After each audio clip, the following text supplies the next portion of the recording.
Hey, welcome back to another edition of the Friday Show. I'm Ray Paulick here with bloodstock editor Joe Nevills and news editor Chelsea Hackbarth. This week's edition of the Friday Show is presented by Rowayton, standing at Diamond Bee Farm in Pennsylvania. We're going to hear a little bit about him from Glenn Brock, but who is Rowayton, Joe? So Rowayton is a multiple grade one place son of Into Mischief, who, of course, is all the rage right now. Family of champion Proud Spell, grade one winner JP's Gusto, Canadian champion Miss Mischief, who was herself by Into Mischief. So, there's a lot of talent in this family and a lot of it with this very specific pedigree. One to look out for. All right. It is Triple Crown season. We've had we've had 8 points races this year alone. We're waiting for last year's 2-year-old champion to make his debut, Essential Quality. We've got a couple this weekend. The El Camino Real Derby at Golden Gate, I think, has 17 points. And then the Risen Star is the first of the bigger races, 50, 20, 10, and 5, I think it is, to the top 4 finishers. That's the first of those races. What have we learned so far? Joe, what have you learned in this year's prep races so far into early February? Well, in doing my research on this, I've learned that I can really stop paying attention until the last round of preps.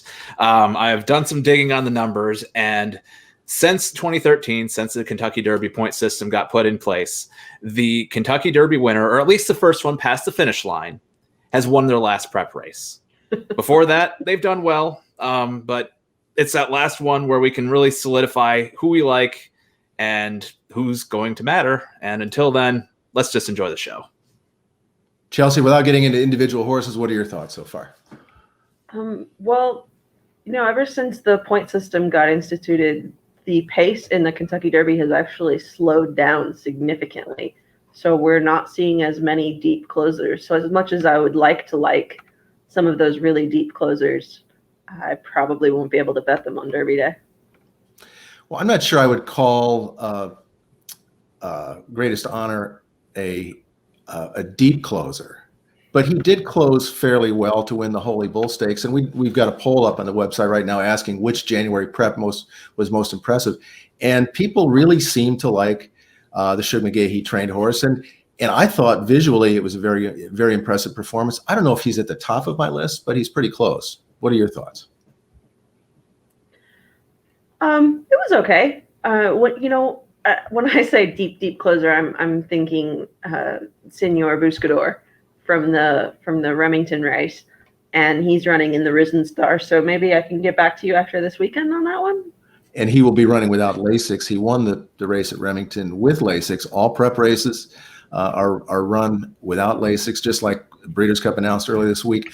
All of their road to the all of their Challenge Series races are going to be Lasix free as well. Yeah, but Fincher said, the trainer Todd Fincher said he's not concerned about taking the colt off Lasix. He just did it in the Remington race because it was the horse's second race of his lifetime, coming off a 5.5 furlong sprint. He just wanted to protect him. So he's not concerned to take him off Lasix. Said he's never bled in the mornings. No worries. Joe, who's looked good to you so far? What's your number one horse that you've seen this year? Seeing this year. Well, that's going to be tough. I was going to say my wagon is thoroughly hitched to Essential Quality here. I think he's the most professional one so far. So I'm going to cheat and say him. He was supposed to run this weekend in the Southwest, but obviously that didn't pan out because of weather. But he's going to be the one that I'm going to keep my eye on. Beyond that, I'm really curious to see who else. I haven't had one really just grab me by the shoulders and say, pay attention to me. Nothing yet. Nothing's really stirred me up yet. So I'm still waiting to find my horse, and I think I've got time. Getting back to our poll for a second, our readers did not seem to be that impressed by Life is Good, who was flattered when the horse that closed on him in the final furlong, Medina Spirit, came back to win very gamely, I thought, in his next race. So I don't know. People are poo-pooing Life is Good a little bit, and I think he's in the number one spot in the Baffert barn. Of course, there's several others there. And this year we've got kind of a new shooter with a deep bench, and that's Brad Cox with Essential Quality. Mandaloon, who was I believe is entered to run back in the Risen Star after running against Midnight Bourbon in the Lecomte. And then who's the third? Brad Cattle River. Right. Yeah. Who was I thought was very impressive. Yes. Winning at Oaklawn. So Chelsea, who's at the top of your list right now? I'm kind of like Joe. I don't know that I've had anyone jump out and grab me. I thought Candyman Rocket ran a pretty good race last time out. He's got to step up again, but his trainers won one Kentucky Derby, so why not two? Well, I'm going to go against you on that one. I thought he looked like a horse who was challenged. I thought he was challenged to get a mile and a 16th, and he did not look like he wanted to go any farther to me. But that's just the eyeball test for me. Fair enough. I will say, you mentioned earlier Medina Spirit. I think that's one that's in the process of getting better. Is by Protonico, who really didn't cover that many mares, is really kind of coming out of the woodwork on stuff. So we really don't know how deep this horse can go and how far it could go. This could be a horse that sneaks up on some people. I feel like he's a little bit like Authentic in that people are going to think, oh, there's no way that horse gets a mile and a quarter. Mm-hmm. But the way he fights, maybe that carries him the extra distance. I think you could say he snuck up a little bit on Life is Good in the sham. Fair, I'll give that one to you. Was that an actual close, or was Mike Smith just easing up on his horse? I don't know. I think that's why a lot of people aren't that high on Life is Good right now. Hey, gaining ground is gaining ground at the end. That's all that matters. But wait, if the horse in front is slowing down, you're not really gaining ground. Okay, shortening of margin then. So I thought that's what happened in the race at Tampa Bay Downs. I thought that the two horses were slowing down. The third place horse closed several lengths in the stretch, but I'm not sure that horse sped up or just was going the same pace and the others were slowing down. So we'll see. Who haven't you seen that you really want to see? Well, Ray, I am highly motivated to see a horse named Highly Motivated run back. Yep, that's right. I'm feeling punny today. It's the Chad Brown colt that won the listed 2-year-old stakes on the Breeders' Cup undercard. He was pretty impressive that day. He was well bred, and he was a Mike Ryan selection out of the Keeneland November sale. So I just want to see him run back. I'm not saying he's a world beater yet, but I definitely want to see him debut this year. And I think he's breezed 4 times for Chad Brown down in Florida. So yeah, he's gaining on a race. A horse that I think a lot of people would like to see come back is Get Her Number for Peter Miller. He doesn't think that Get Her Number will be ready for the San Felipe. He had some, I think, bone bruising as a 2-year-old, got some time off, and has had a few breezes down at San Luis Rey Downs in Southern California. Joe, that's a horse that I think you like a little bit, isn't it? Yeah, I'm very interested to see how Get Her Number comes back. Won the American Pharoah Stakes as a 2-year-old last year, and really part of a big movement for Dialed In going into this year's Triple Crown season. Dialed In already has 4 horses with Kentucky Derby qualifying points this year. Get Her Number, Superstock has 4, and then he's got a couple with 1 point, Papitu, and Santa Cruiser. That's the most of anyone so far. Tappet and Union Rags have 3, so does Into Mischief. But, Dialed In really stamping his position within Kentucky's stud ranks and really getting those, early 2-year-olds and early 3-year-olds so far. This guy's looking good for him. All right, one race we haven't talked about at all is Risk Taking winning the Withers. I mean, the Withers has not been a productive race for the Triple Crown since they moved it to February, but on horse it looked pretty. I thought Risk Taking looked pretty good winning, but we just toss it out because it's the Withers and it's February at Aqueduct.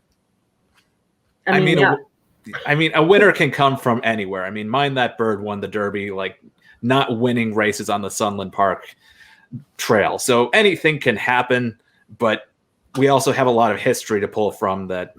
It would be a big surprise. Yeah. All right. Well, I'm looking forward to seeing if Midnight Bourbon can repeat his race from the Lecomte this weekend. The top 4 from that race are all back in the Risen Star, and Southwest Stakes will have to wait. That's been postponed till February 20th. And that looked like it was shaping up to be a good race, and it still may be, but I think it may now disrupt some of the schedules that trainers had in mind going from the Southwest to the Rebel. That's now a 3-week gap between races. Oh, it's 2021, right? They'll just skip the middle race and go straight to the Arkansas Derby. Come on. I remember in the good old days when horses would have 5 preps leading up to the Derby. I went back and I looked at Spectacular Bids series of races, five prep races in 3 months. He didn't start till February. Now it seems like 2 races, maybe 3 if you really want to grind it out. No, you're absolutely right. This is not the good old days anymore. This is, 3 maximum since really going back to Super Saver. No one's run more than 3 times during their 3-year-old season going into the Kentucky Derby. No one's running more than 2 graded stakes races going into the Kentucky Derby. So there's a pretty good form here. There's not a whole lot of, hard campaigning grinders that, work their way into it. Like, you remember a horse like Charismatic who, wound up in the claiming ranks and then bounced around a bunch and then kind of crept into the Derby. Those days are over. You just can't do that anymore. Part of that's just the way that training philosophies are, and part of it, I think, is the point system doesn't really allow for that. Yeah. That's fair.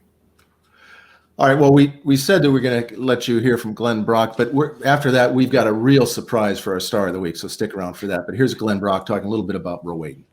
We have a new horse, Rowayton, that we're very excited about. He's an Into Mischief out of an Indian Charlie mare. He was second to Game Winner in the Del Mar Futurity, narrowly beaten, and Game Winner, of course, went on to be the champion 2-year-old that year. He was 2/10 off the track record at Belmont, and just a very, very useful. In that race, he came from off the pace. Other races, he showed speed and was on the lead. I love the influence of the Indian Charlie. Into Mischief is the hottest sire in the country, and he's owned by an organization that's going to support him with not only with mares but supporting the industry by buying a lot of nice horses, and that's OXO Larry Best. All right, now for our star of the week.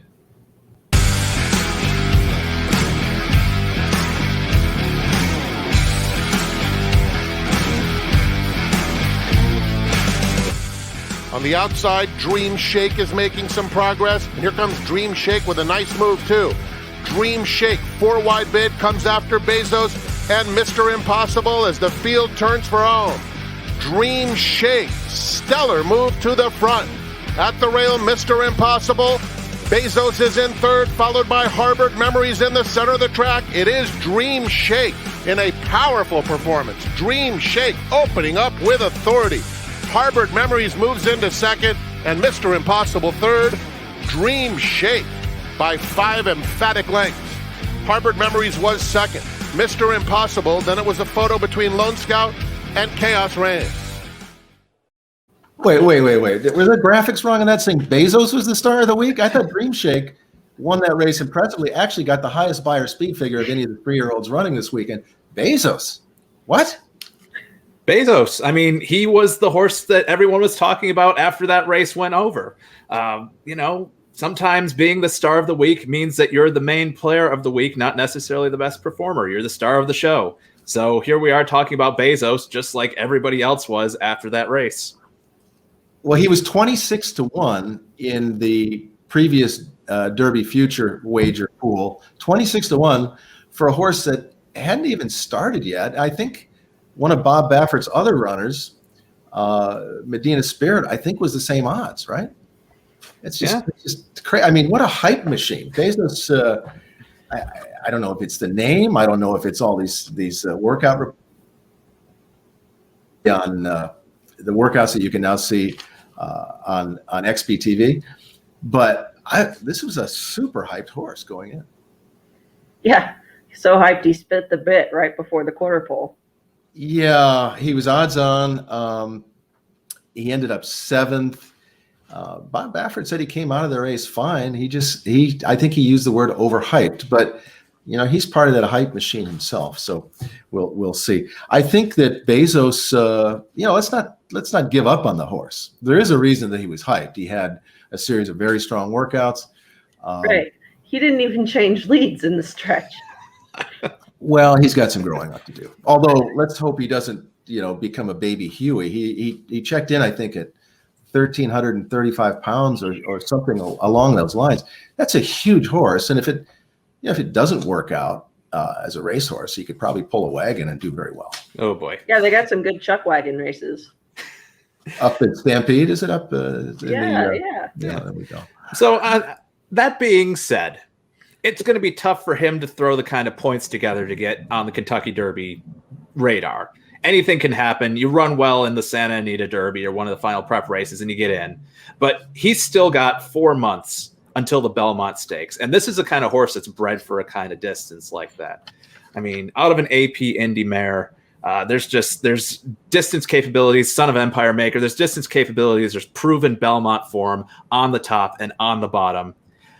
If you have a Kentucky Derby future wager ticket on him, maybe you don't feel so great. But if you can find someone to place a bet on you for the Belmont, I mean, you could do worse. Or the Travers. Let's not Exactly. forget that the Travers is a race that, there's like I said, there's a reason for the hype. And there's probably a reason that he ran so poorly.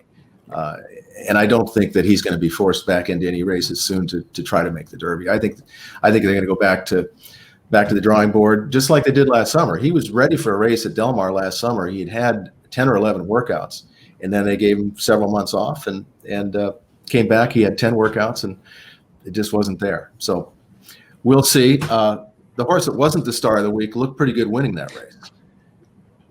Definitely. It's the kind of thing that you want to see. Dream Shake. Is that a reference to Hakeem Olajuwon? Apparently so. I believe so. Yeah, I gotta love those. I love those '90s basketball references. Got to get those in there. So, it's Nobody knows what you're talking about, Jeff. Listen, there are some people who enjoyed NBA Jam out there who are very excited I just made that reference. So I'm gonna shout out to all eight. Is that like the movie Space Jam? Is that same time period? Same time period. Okay. Well, I only know the cartoon, so yeah. But anyway, going back to Bezos, this reminds me of a horse that became very successful later on in his 3-year-old season, who was a very large horse from the Baffert barn who did stuff in the later part of the year. Arrogate. Not saying it happens, but he snuck up from out of nowhere in the Travers. This was a horse that before that was not ready for the big lights and the big stage. And then he grew into himself. He did run awfully poorly in his first start, Arrogate did. Yeah. Maybe not quite as bad as Bezos, but. And Arrogate was not the most nimble horse. He was a big lumbering guy that needed time to get his act together. So no, let's not give up on Bezos. Maybe he can actually be the star of the week again, but for all the right reasons. We're pulling for you. All right. Well, that's going to do it for this week's edition of the Friday Show, presented by Rowayton. Our thanks to Glenn Brock and to Larry Best at OXO for the sponsorship. And we'll see you next week.